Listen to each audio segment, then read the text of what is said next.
Olá, turma, tudo bem? Eu sou o professor Wellison Firmo e esse semestre vou estar com vocês na disciplina de Química Farmacêutica e Planejamento de Fármaco.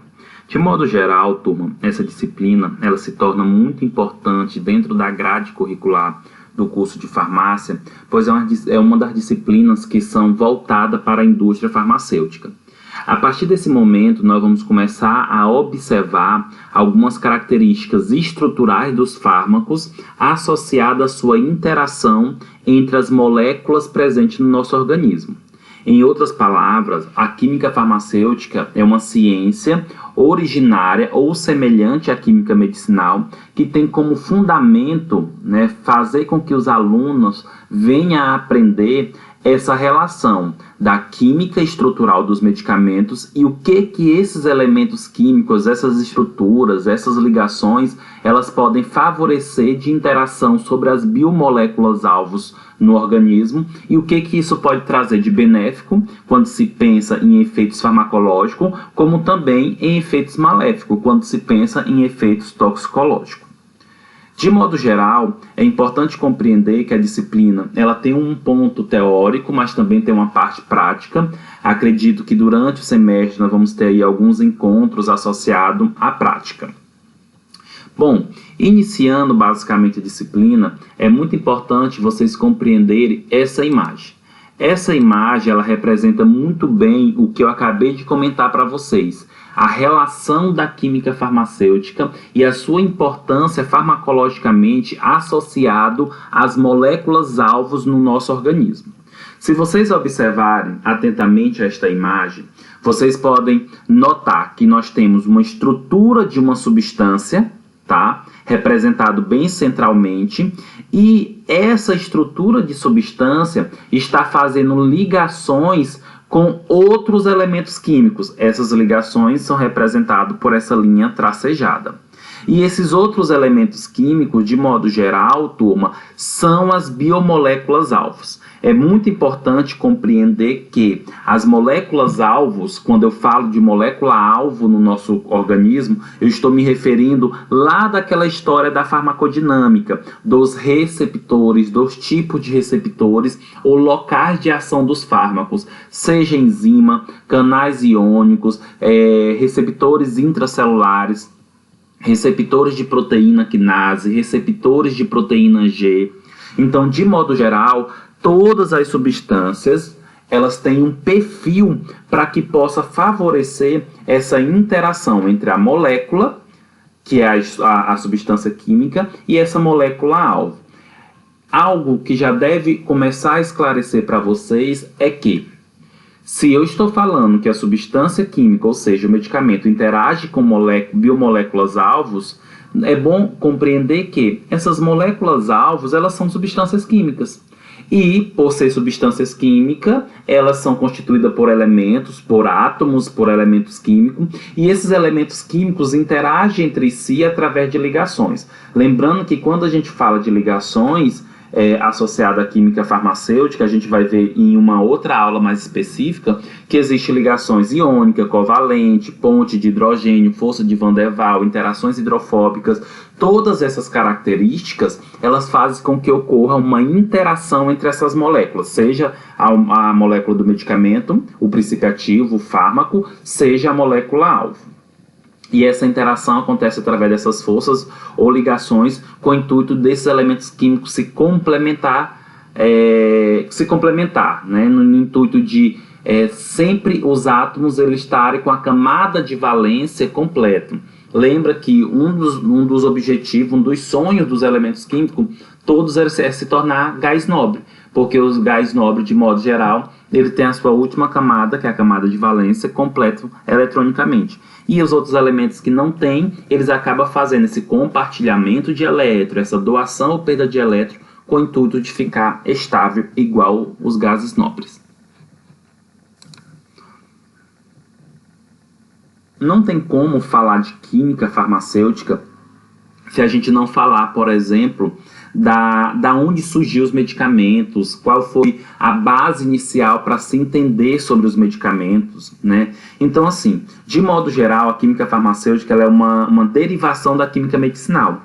E quando nós pensamos em química medicinal, ela tem como cunho principal nos mostrar que, de modo geral, as substâncias elas vieram a ter uma aplicação para tratamento de doença desde os primórdios da humanidade, e geralmente esses primórdios, né, esses nossos antepassados, eles utilizavam recursos da natureza, seja de origem vegetal, seja de origem animal, ou seja de origem mineral, para tratar doença.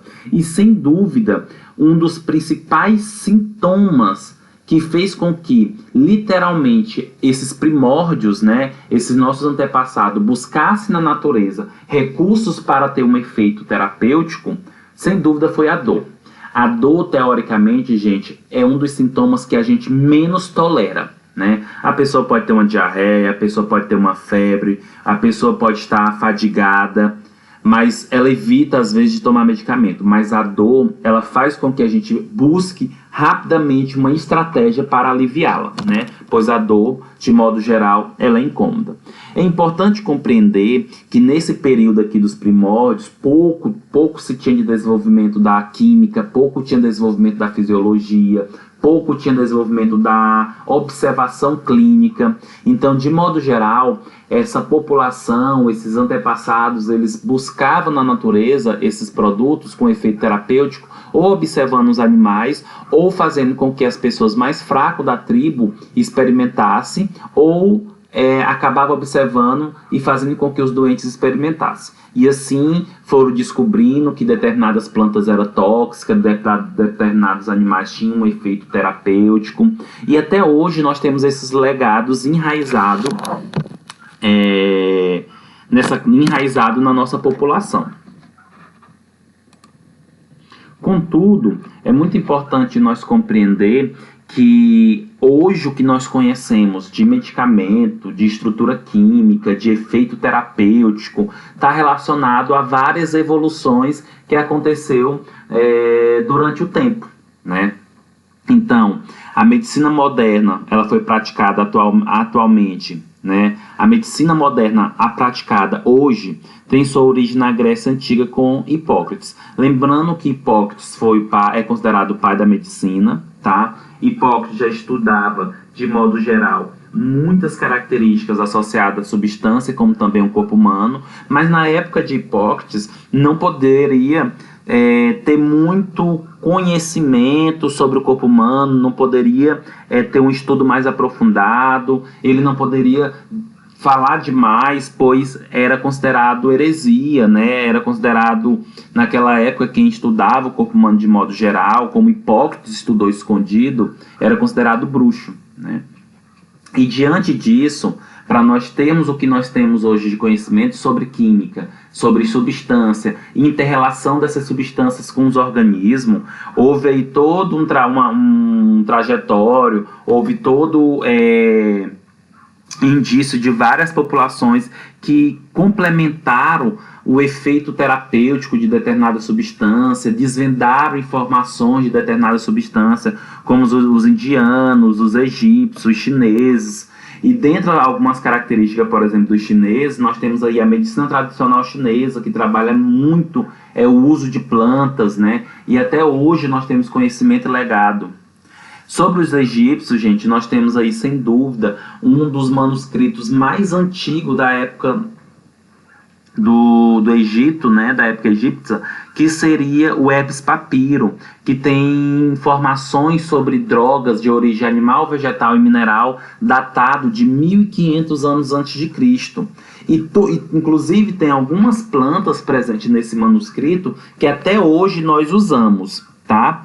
E os indianos, sem dúvida, com toda a sua característica ritualística, que utiliza, por exemplo, algumas espécies vegetais nesses rituais também acrescentaram muitas informações o que nós temos até hoje. Mas é muito importante compreender que nesta época dos nossos primórdios, que nessa época aí dos nossos antepassados, não tinha uma evolução tão adequada da química, da fisiologia, tá? E para a gente entender hoje, por exemplo, que determinada substância é presente em determinada planta, e isso precisou, gente, evoluir muito em nível de química, em nível de equipamentos, de reagentes, de solventes que poderiam favorecer esse processo de desenvolvimento.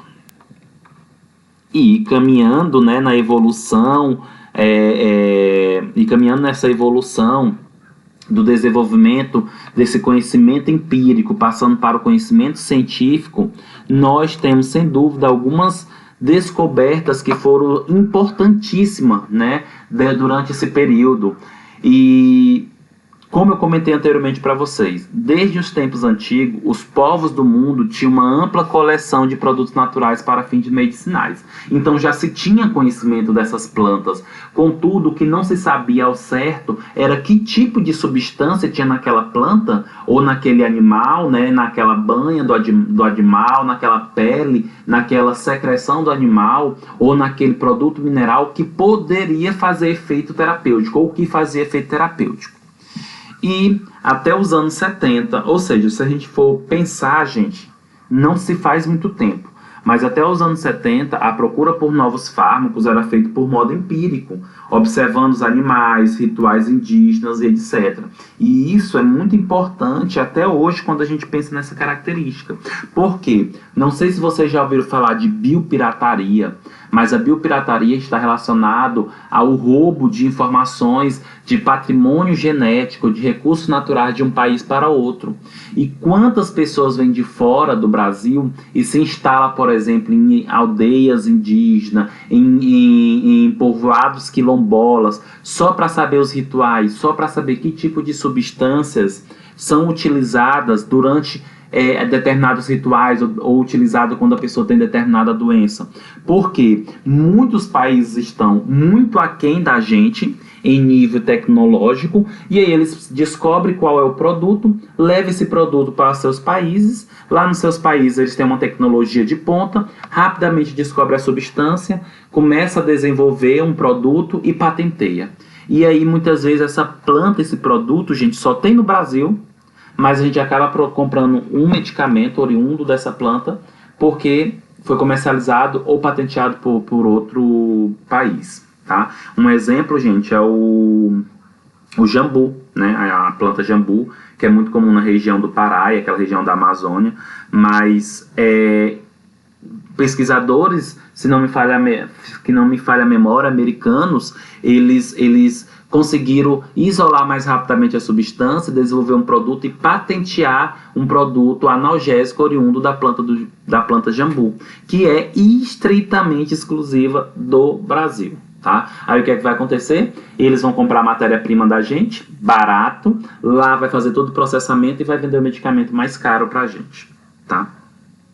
E aí, gente, teve várias descobertas, vários processos que são importantíssimos nesse contexto aqui, quando se fala na química farmacêutica. Olha só, a descoberta em 1928, ao acaso, e posteriormente, 10 anos depois, em 1938, da penicilina, mudou o curso da história médica e a era dos antibióticos foram introduzidos. Então, quando nós pensamos nessa evolução da química medicinal, entrando para essa característica do isolamento da substância, da produção em larga escala de uma substância, sem dúvida a penicilina é um dos focos primordiais e mais importantes desse período. Não é à toa que a penicilina é considerada uma das substâncias ouro, uma das substâncias pioneiras quando se pensa no isolamento químico e na química farmacêutica.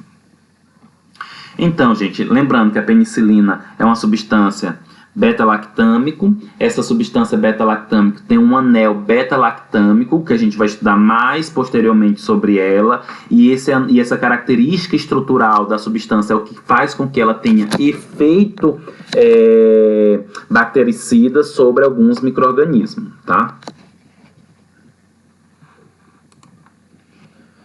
E no início do século XIX, presenciou a extração de substâncias puras de plantas medicinais e micro-organismos. Um dos pontos importantes nesse contexto aqui, que envolve a penicilina, gente, é micro-organismo também é um produto natural, oriundo da natureza e que pode dar e produzir substâncias importantes, como a penicilina. A penicilina, que é um antibiótico tão conhecido pela gente, e talvez quem nunca usou uma penicilina, que é a bezetacil, entre um dos nomes comerciais a mais conhecida é a bezetacil, é oriundo de um fungo, tá? Basicamente, turma, grande parte dos antibióticos que nós temos na nossa prática clínica é oriundo de fungo, tá? E quando você escuta, quando você vê aqui nesse parágrafo, no início do século XIX, presenciou a extração. Então, o que seria isso? A população, os cientistas começaram a descobrir que substância tinha dentro desses fungos, era produzido por esses fungos, dentro dessas plantas, desses animais, e passaram não somente a entregar a substância oriunda da planta, mas sim isolar, extrair e conhecer a molécula. E se conhecer a molécula, começou a se sintetizar em laboratório, porque eu já conhecia a estrutura química, eu já tinha uma evolução de determinadas substâncias, então começaram a produzir em larga escala. Hoje se vive a era do planejamento racional de fármaco. Quando eu falo, gente, que se vive a era do planejamento racional de fármaco, é que as indústrias, de modo geral, têm como produzir fármacos mais seguros, mais eficazes, devido à evolução química de equipamentos, devido à evolução da fisiologia, dos computadores, né? Antes demorava muitos anos para lançar um fármaco no mercado, quando entrava nos testes clínicos, demorava muito. Hoje, com tecnologia, né, computacional, já tem uma previsão de o que pode ser feito, qual a formulação pode ser desenvolvida, quais os possíveis efeitos adversos, quais os possíveis efeitos colaterais. Então, de modo geral, gente, hoje a indústria ela consegue ter uma racionalidade melhor quando se vai pensar em desenvolver um medicamento, mas tudo isso principalmente por causa da evolução que aconteceu, computacional, fisiológica, química, clínica, tá? E a partir da próxima aula, nós vamos entender por que buscar novos medicamentos. Turma, dúvida, só entrar em contato. Em breve nós estamos iniciando literalmente as nossas aulas online ao vivo.